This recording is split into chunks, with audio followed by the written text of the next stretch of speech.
Geno mar chako gedo mar kar rwako welo ma ong'ere kaka Terminal Point alap ndeke ma Lichota e kaunti ma Migori ochakore ka piny owacho kokalo kuom duol ma ochung'ne alap ndeke pachoka Kenya Airports Authority dhi tiyo kod omenda maromo milion 300 e gedo makamano. Jafwambo marwa ma Migori Jojuma nigi mathoth.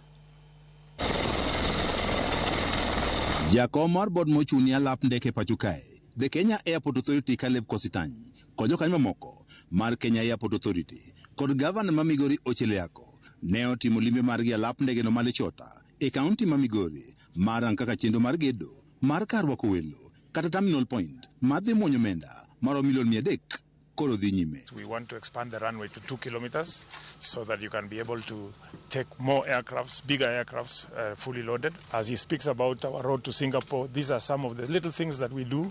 Somebody might see that they don't matter, but in the long run, you will appreciate once this facility is up and running. I am happy today to welcome the team of Kenya Airports Authority when they are visiting and they are living the dream and the request of Migori County government on behalf of Migori people. Jakom mar bod ni mochung'ne alap ndeke Kenya Airport Authority Kaleb Kositany wach ni gedo mar kar rwako welo ma igeno ne dhi rumo kinde mar dweche 12 dhi medo yawo malach alap ndeke ni ma Lichota. And we also want to actualize the international part of this airport.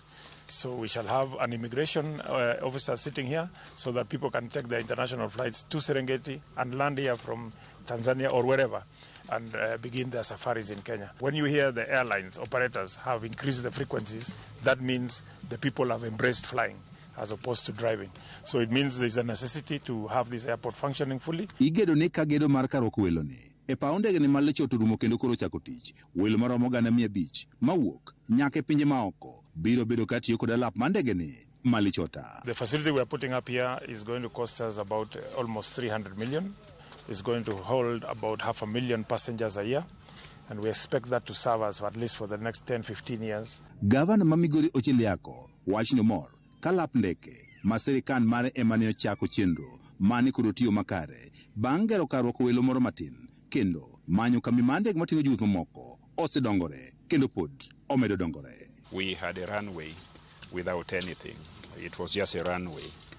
And we quickly sat down as an administration. We couldn't continue flying into Migori through Kisumu. With the consent and agreement of Kenya Airports Authority was to put up the facilities you see there, that little terminal and the other supporting facilities, so that our people would connect to Nairobi. Ochilo wacho ni kaka tend kaunti ma Migori gimedo keto chenro mamoko mane ne lap mar ndeke ni ma Lichota koro jiwo dongruok e sekta no mar limbe ohala kaachiel kod moko e kaunti ma Migori. Many other airlines will come here. As an administration, we are doing our local activities of expanding access road, supplying water to encourage investors to come to Migori. Lipot yango ni higa mag 2013 nyaka 2014 welo maromo gana 22 ne otiyo kod alap ndege ni ma Lichota. George Juma, Ramogi TV.